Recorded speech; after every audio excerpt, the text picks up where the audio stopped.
Amém. Nós queremos cumprimentar a todos com a paz do Senhor Jesus.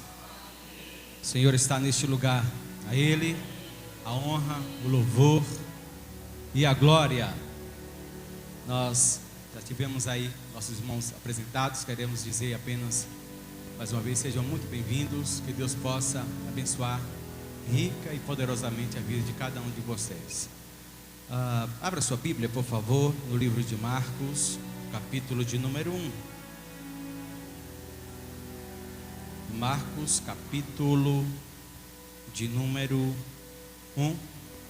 Nós iremos ler os versos 35 ao 39.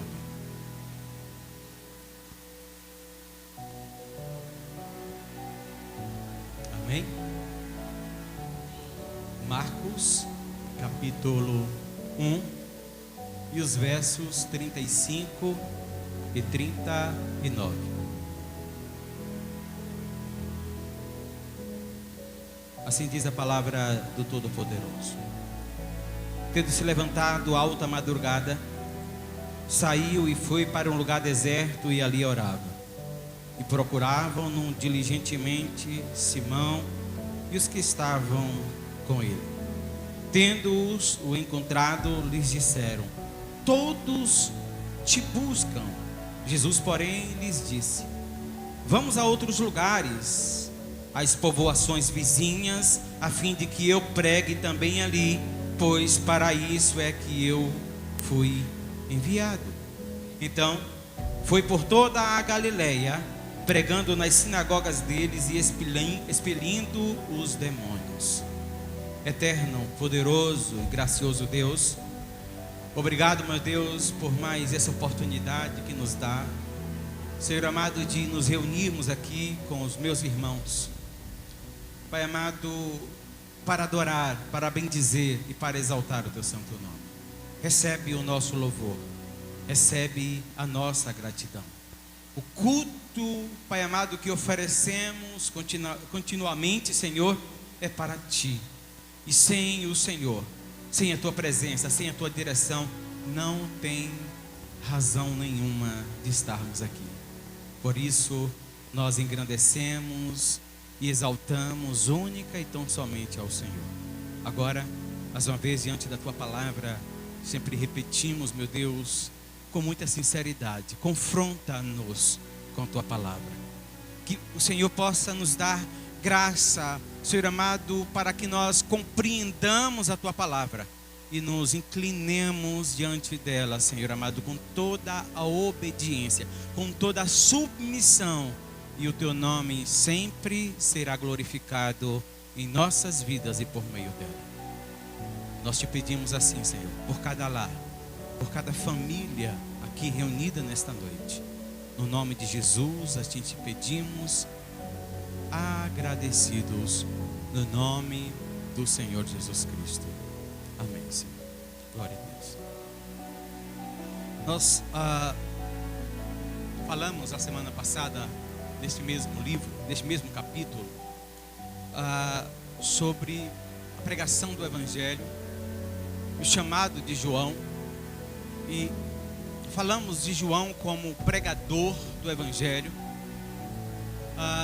e o propósito de João, e também deve ser o propósito de todo cristão, como servos de Cristo, como aqueles que não somente conhecem, ouvem, mas pregam e vivem o Evangelho ensinado por João, o Evangelho pregado por João, glorificava tão somente a Cristo. Todas as ações, todo o ministério de João falava da glória do Cristo e do ministério de Cristo, que estava muito inalcançavelmente além do ministério do próprio João. Falamos sobre a mensagem do Evangelho. Qual é a mensagem do Evangelho?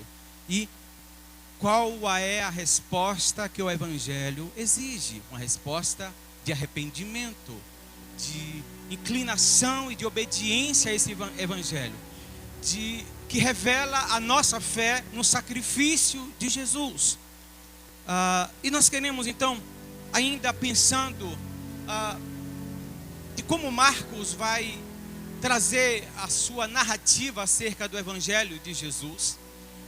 Marcos então vai, a partir daí, a partir dessa pregação de João Batista e da manifestação do próprio Jesus, Marcos vai mostrar agora como de fato Jesus vai exercer o seu ministério. E o que nós aprendemos com isso? Qual é a importância que Jesus dá a partir desse texto? Qual a importância que Jesus dá à oração e à pregação? E esse andar juntos nós iremos aprender nesse texto. E o texto fala justamente deste Messias.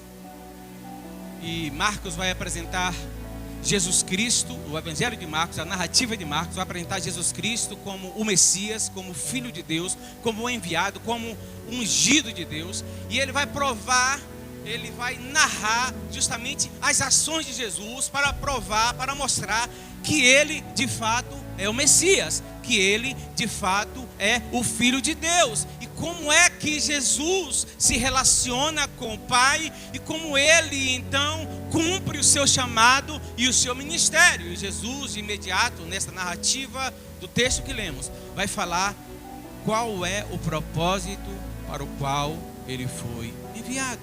Eu vim para isso, eu vim para pregar o Evangelho a todos, para alcançar a todos. E é isso que ele faz.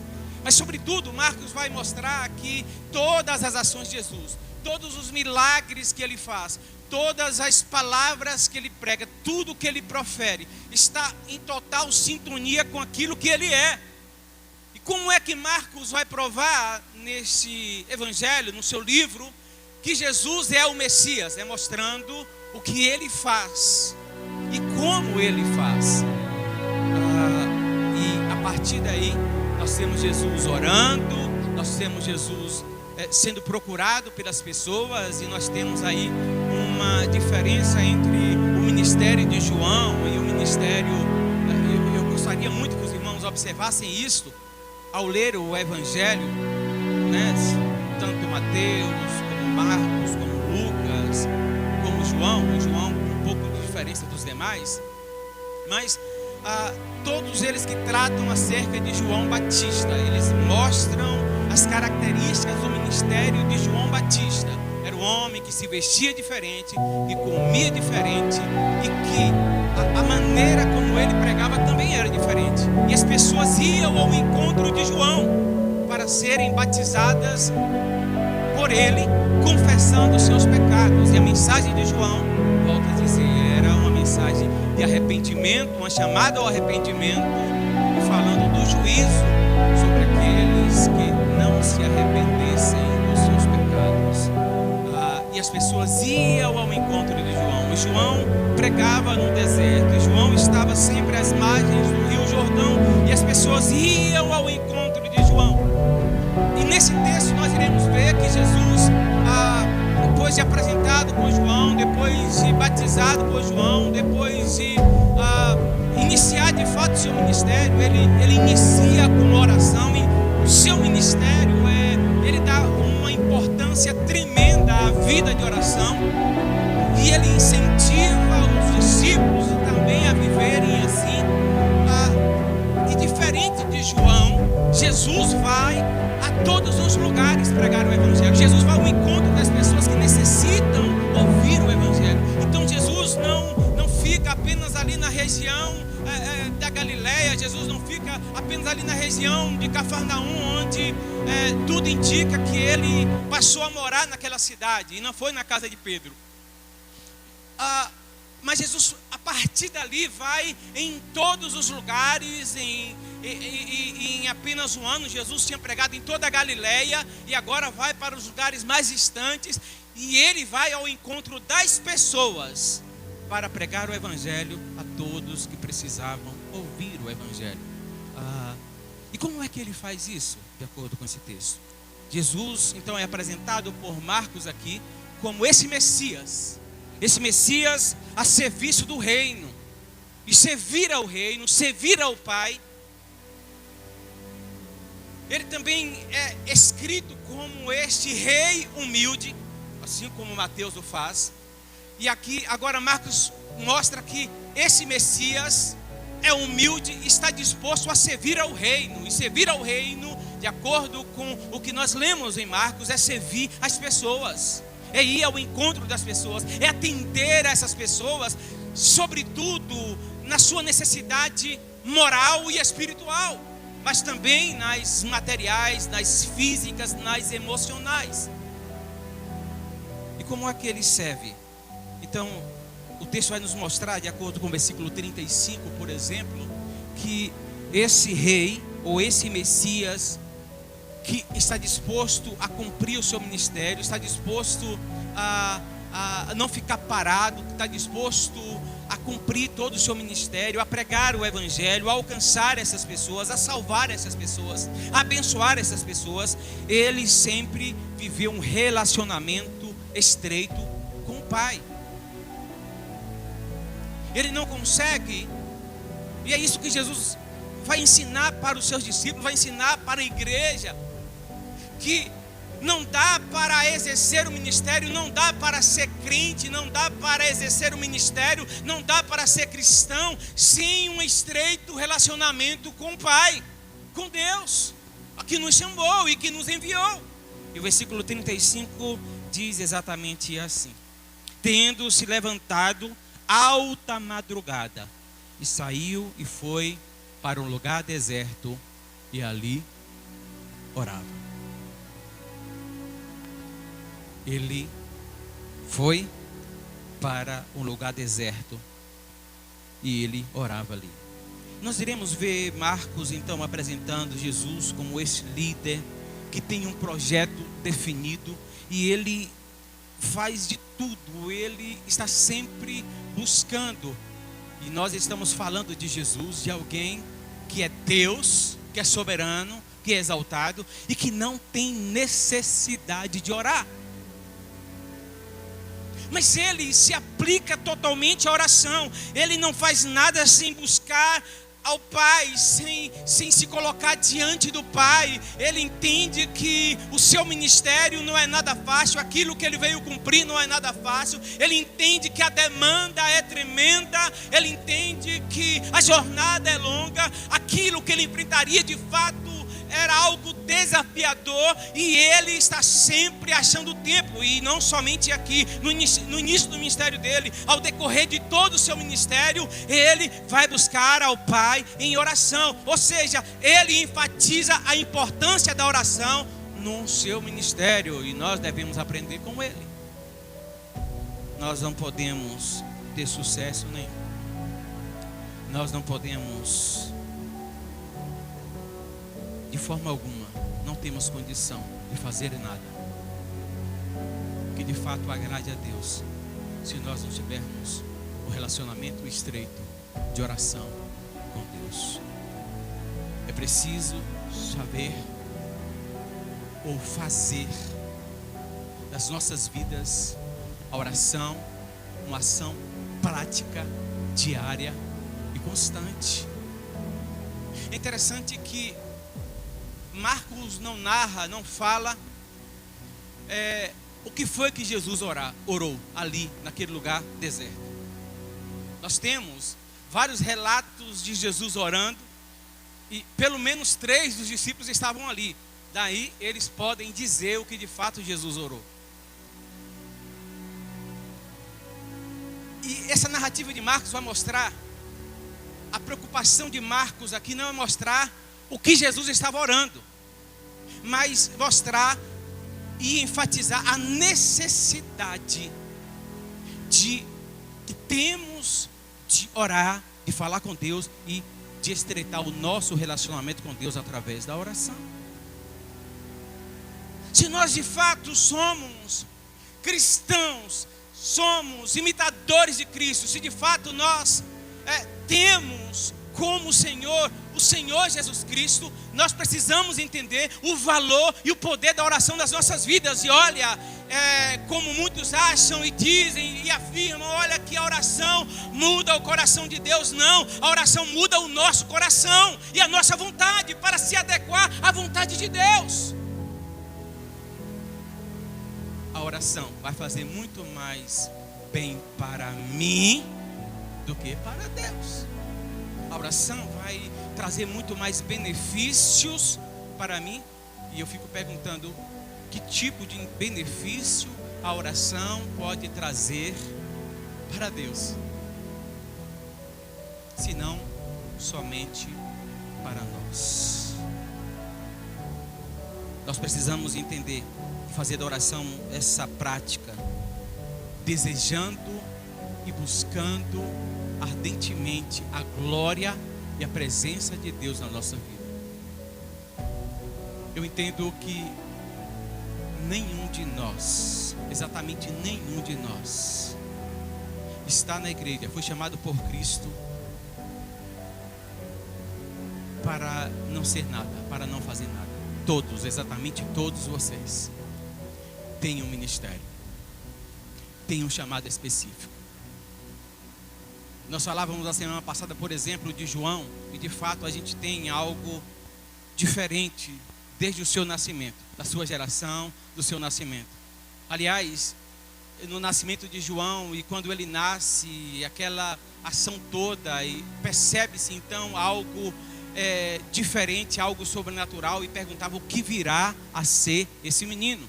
De fato, ele tem um ministério específico, João tinha um ministério específico, e nós sabemos exatamente qual é o ministério, e depois aqueles irmãos ali da sua época ficaram sabendo. Mas quando se fala de pregador do evangelho, todos nós devemos sê-lo.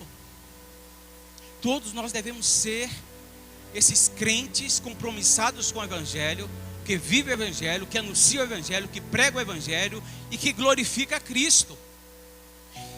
E todos nós, não interessa em que ministério nós atuamos na igreja, seja no louvor, seja no evangelismo, seja na pregação, seja no ministério de oração, seja qualquer a função que você se identifique no corpo, nada pode ser feito sem esse estreitamento com Deus, sem esse relacionamento com Deus. Nós precisamos fazer da oração uma prática diária.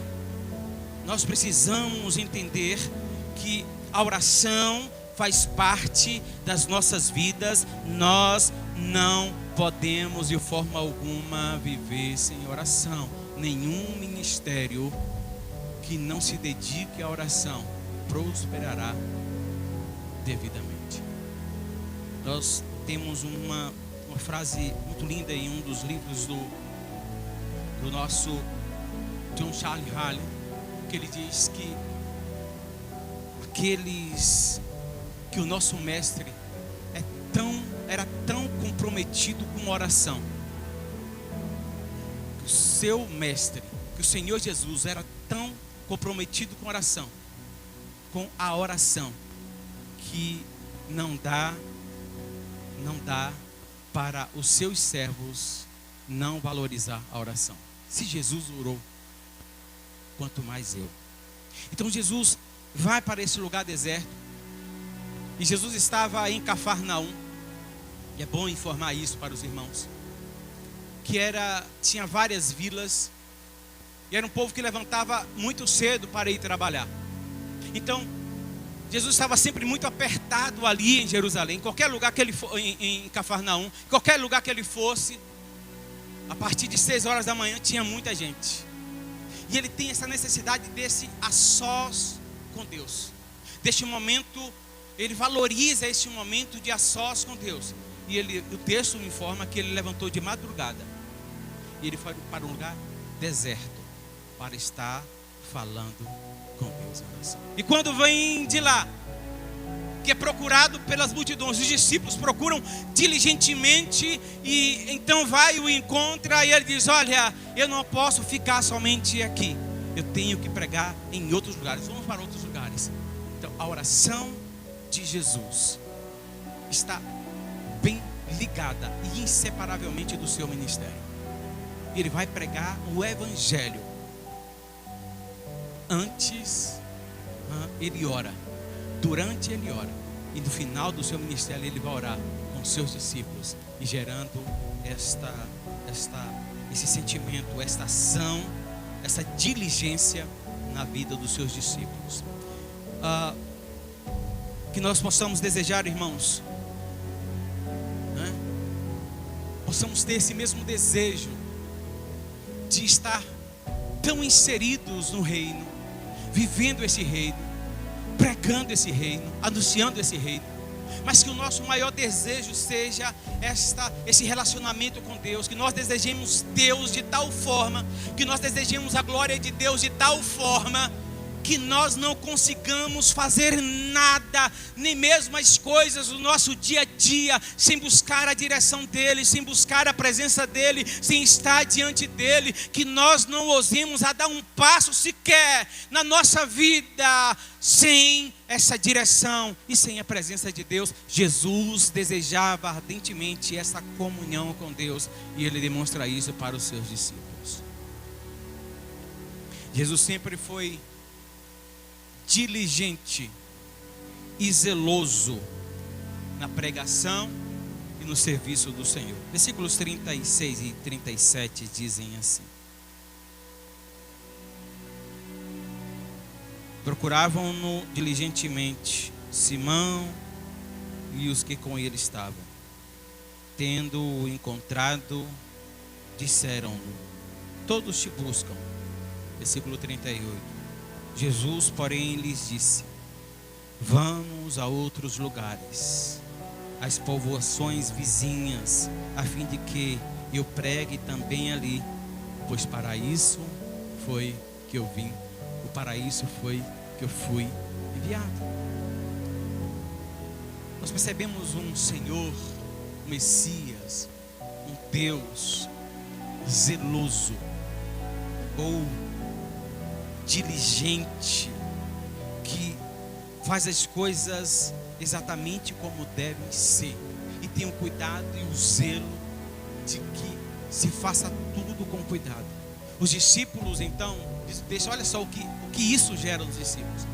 O texto vai dizer que os discípulos procuram Jesus diligentemente. Jesus levanta de madrugada, vai orar. Nem os discípulos sabem onde Jesus está. Ele está orando. Então a multidão que vai ali querendo os milagres, querendo os prodígios, procuram Jesus. E os discípulos então vai procurá-lo diligentemente. O texto vai dizer que eles não param enquanto não encontraram a Jesus. E encontram Jesus exatamente orando, buscando ao Pai. E quando dizem que a multidão procura, ele diz: olha, eu vim com este fim. E ele vai a todos os lugares. E isso envolve os discípulos durante todo o seu ministério. E Jesus vai mostrar claramente como é que eles deveriam agir. E, de novo, eu quero chamar a atenção dos irmãos para a diferença da pregação de João Batista. João Batista pregou, anunciou a vinda de Cristo. Ele preparou o caminho e ele foi profetizado como aquele que seria a voz no deserto. João Batista, a gente não vê antes de Jesus os milagres, os prodígios, essas ações de socorro eram esporádicas. A gente não vê muito isso nos profetas, porque a missão dos profetas, a missão de todos aqueles que viveram antes de Jesus, era apontar justamente para Jesus, o evangelho que eles viviam, ou o proto-evangelho, aquilo que eles anunciavam, as boas novas que eles anunciavam, era a vinda do Messias. E a partir, então, João prega também como último profeta, nos moldes do Velho Testamento. Jesus aparece no cenário, João aponta dizendo ser ele o Cordeiro de Deus que tira o pecado do mundo. Vocês devem seguir a Ele. Eu não sou o Cristo, é Ele que é. Eu não sou o Salvador, Ele é que é. Vocês devem seguir não a mim, mas a Ele. Foi sobre Ele que eu estive falando todo este tempo. Arrependei-vos e crede. Jesus então é batizado por João. Ele passa a pregar esse evangelho. ele então envolvido totalmente com o Pai, com a missão com que ele recebeu. Ele agora vai treinar esses 12 homens, ele vai treinar todos esses e preparam aqueles homens para que, mesmo quando ele não mais estivesse presente, esses homens pudessem dar continuidade do seu ministério.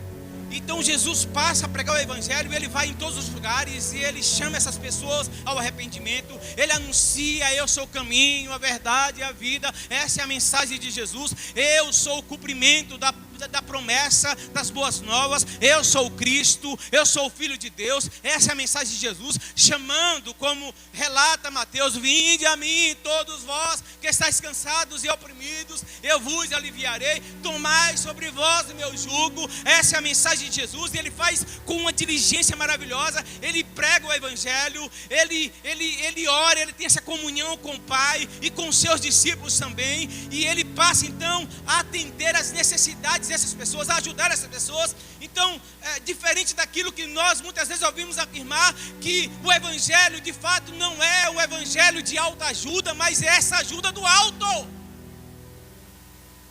O ministério de Jesus foi socorrer essas pessoas, atender essas pessoas. E se nós formos ler o evangelho de Jesus, aquilo que Jesus pregou era seguido profundamente desses milagres, desses prodígios, atendendo essas pessoas, não deixando de mostrar a verdade para elas.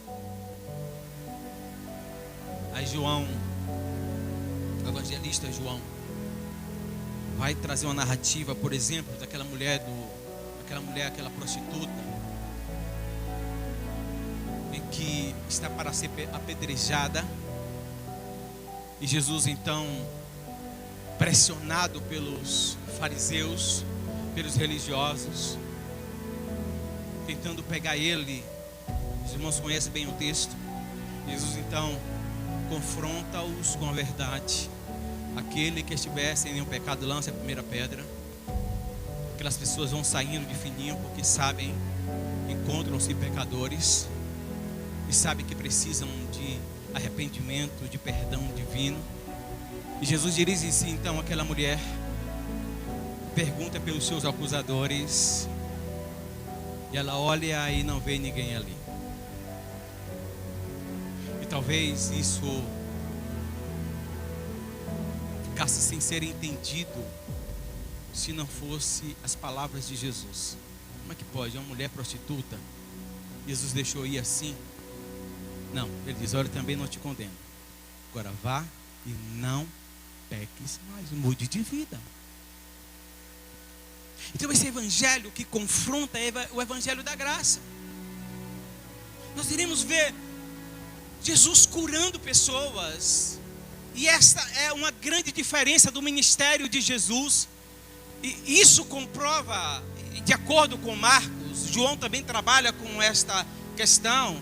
Enquanto Marcos apresenta esse Jesus como Messias, João apresenta, eu estou falando de João evangelista e não João Batista. João apresenta no seu livro Jesus como Filho de Deus. Enquanto Mateus apresenta como o rei e o reino, o rei, né? Escrevendo para os judeus. Marcos escreve como o Messias, como o enviado, como o ungido de Deus. João escreve como Filho de Deus. Mas tanto Marcos quanto João vai pegar os milagres, as ações de Jesus, a pregação de Jesus, o ensino de Jesus, para mostrar com os milagres e com os prodígios que ele de fato era o Messias. Porque todos os milagres relatados, todos os milagres, todos os feitos de Jesus, ninguém antes dele fez como ele fez.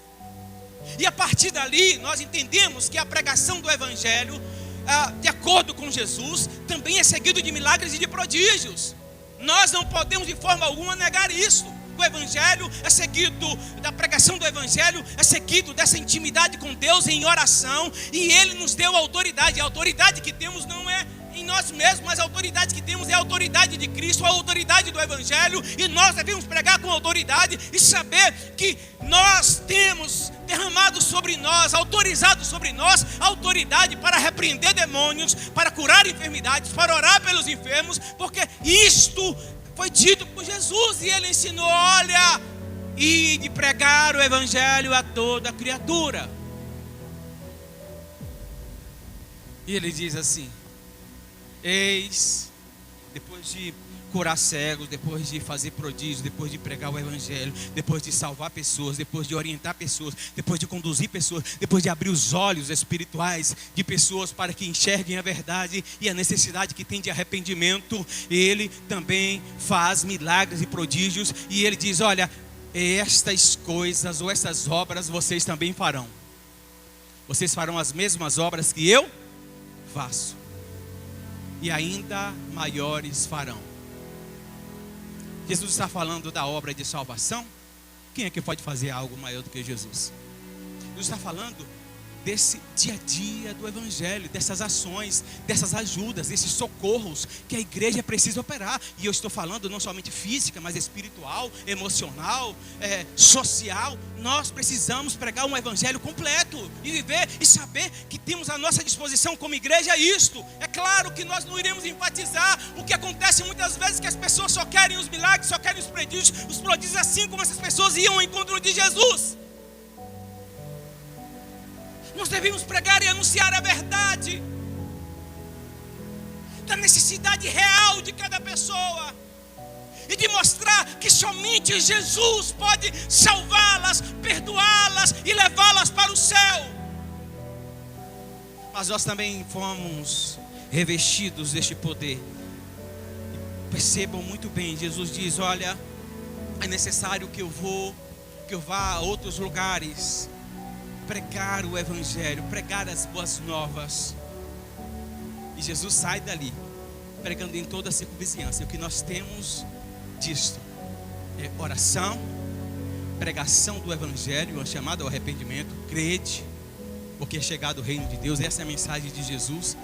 E seguido de milagres, prodígios e maravilhas. E ele disse que a igreja, ele disse que os seus discípulos fariam exatamente isso, deveriam fazer exatamente isso. Aí a gente olha para o livro de Atos e a gente vê Jesus sendo o assunto aos céus, e ele dizendo aos discípulos que eles deveriam pregar tanto em Jerusalém, em Samaria, à medida que fossem revestidos do poder do Espírito Santo que viria sobre eles, ou esse revestimento sobrenatural que viria sobre essa igreja. E eles pregavam o evangelho, anunciando Cristo e a ressurreição de Cristo, e fazia milagres e prodígios, e vivia, não faziam nada a não ser por oração e orientação de Deus. Nós vemos essa diligência em Jesus, isso sendo gerado nos discípulos. Então Jesus vai ensinar com essas ações e com esse evangelho. Versículos 38 ao 39 vai falar justamente que Marcos vai concluir, né, que Jesus, ao ser encontrado pelos discípulos, nesse período de oração, ele diz: olha, vamos para outras partes, vamos para outros lugares. Eu preciso de pregação não somente aqui em Cafarnaum, não somente na Galileia, mas todos os lugares, a outros povoados. Eu vim para isso. E a partir dali, aí nós temos a cura de um leproso, nós temos, né, a cura de um paralítico ali mesmo em Cafarnaum. Aí vamos lá, a chamada de Mateus, pessoas são chamadas, pessoas são arregimentadas para fazer parte deste grupo, desse exército de pregadores. E chegou aos nossos dias e nós devemos ser diligentes também numa vida de oração. Jesus mostra claramente com o seu ministério, durante todo o seu ministério, que pregação do evangelho e oração são simplesmente inseparáveis. Aliás, não é somente, porque pregação do evangelho não é somente vir aqui e fazer o que eu estou fazendo aqui agora à noite. Aliás, isso aqui é o mais fácil que temos de fazer, embora algumas pessoas tremem mão e tenham dificuldade de fazer isso. Mas pregação do evangelho é verbalizá-lo, sim, mas viver de uma vida cristã tão maravilhosa, que as pessoas, quando nós nos ausentarmos delas, elas sintam falta de nós. Quando nós não estivermos no meio delas, elas sintam falta de nós. Não pelas piadinhas que a gente conta, não pela descontração que a gente causa nelas, mas pela intimidade e vida de verdade em Cristo Jesus, segundo o Evangelho. Quando Jesus se ausenta para orar, as pessoas procuram Jesus. Obviamente, a grande maioria aqui, por causa dos milagres que ele fazia, é verdade. Mas a gente vê claramente que os discípulos, os seus discípulos, chegam à conclusão de que eles não poderiam, eles não tinham a quem ir, a quem seguir, porque só Jesus tinha palavra de vida. Somente nele nós somos fortalecidos, somente nele nós somos capacitados, somente nele nós somos chamados, abençoados, conduzidos, compreendidos, salvos. Somente nele nós encontramos alegria e motivação para viver nesta vida. E ele é bom que fique bem claro em todo o ministério de Jesus, que as pessoas sentiam falta dele, como eu disse, em boa parte porque os milagres que ele fazia, quando ele não estava ali, os milagres parecem que não aconteciam. As pessoas iam ao encontro dele por causa dos milagres que ele fazia. Mas os seus discípulos, a sua igreja, o seu povo, porque sabia que ele tinha algo diferente. Até as pessoas olhavam, mesmo aqueles que criticavam, não, esse cara aí é diferente, ele fala diferente, ele prega diferente. E que nós possamos nos envolver tanto com Deus, através da oração, através das disciplinas espirituais, oração, leitura da palavra, devoção constante ao Senhor, essa dependência através da oração, do jejum, dessa vida continuada a cada dia e no nosso dia a dia, a cada instante da nossa vida, esse relacionamento, esse desejo por Deus e por sua glória, de tal forma, vivamos de tal forma, desse jeito, de acordo com o que o Senhor nos chama, para que as pessoas, até ao ponto das pessoas sentirem a nossa falta, e volto a dizer, não por causa da nossa popularidade, mas porque nós estamos tão envolvidos com Deus, com sua palavra, com o seu reino, que as pessoas se sentem abençoadas, até mesmo pela nossa presença. E é assim que essas pessoas se sentiam diante do ministério de Jesus. E ele é assim que ele quer que as pessoas se sintam acerca da sua igreja, do seu povo, dos seus servos. E eu garanto para vocês que isso é possível sim, em Cristo Jesus. Sobretudo nós aprendemos esse texto, que precisamos viver esse relacionamento estreito com Deus, com sua palavra, e valorizarmos o chamado que ele nos deu. Todos nós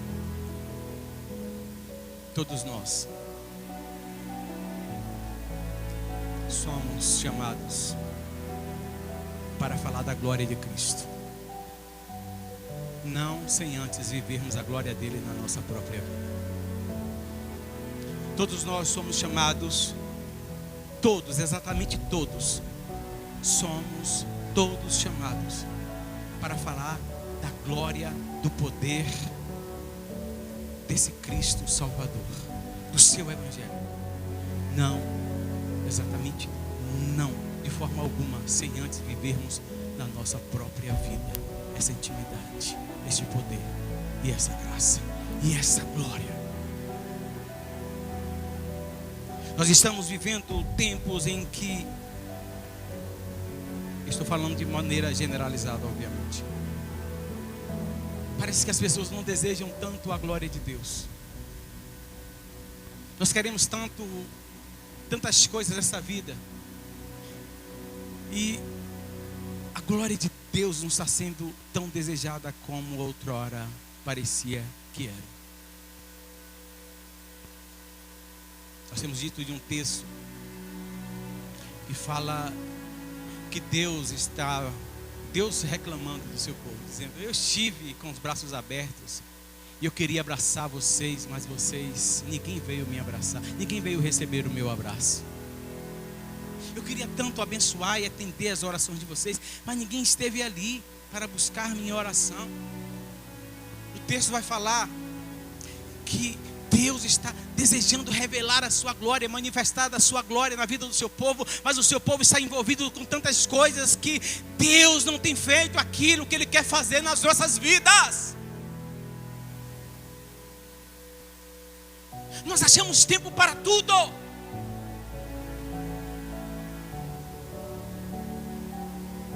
Nós achamos tempo para tudo, menos para buscar a Deus, interessados única e tão somente na sua glória. Nós temos nos ocupado com tantas coisas, e a maioria delas eu garanto que são necessárias, se não todas. Todas são necessárias. A nossa subsistência, a nossa educação, o nosso crescimento, todos eles são necessários. A impressão que temos é que o tempo tem cada vez mais se encolhido. O tempo tem passado cada vez mais depressa. Mas a verdade é, nós é que temos passado depressa demais pelo tempo. E nós temos tanta tecnologia que deveria facilitar a nossa vida para dar mais tempo para nós, mas nós não aproveitamos esse tempo para dedicar mais às nossas famílias ou à glória de Deus. Nós usamos esse tempo para dedicar mais tempo à tecnologia. Os irmãos entendem o que eu estou falando? E Deus está muito desejoso de manifestar da sua glória a vida da sua igreja. Quando nós conhecemos de fato, propositalmente, um pouquinho da manifestação da glória de Deus, a gente não quer outra coisa. Jesus incentiva os discípulos a buscarem a glória de Deus, a este relacionamento estreito com Deus.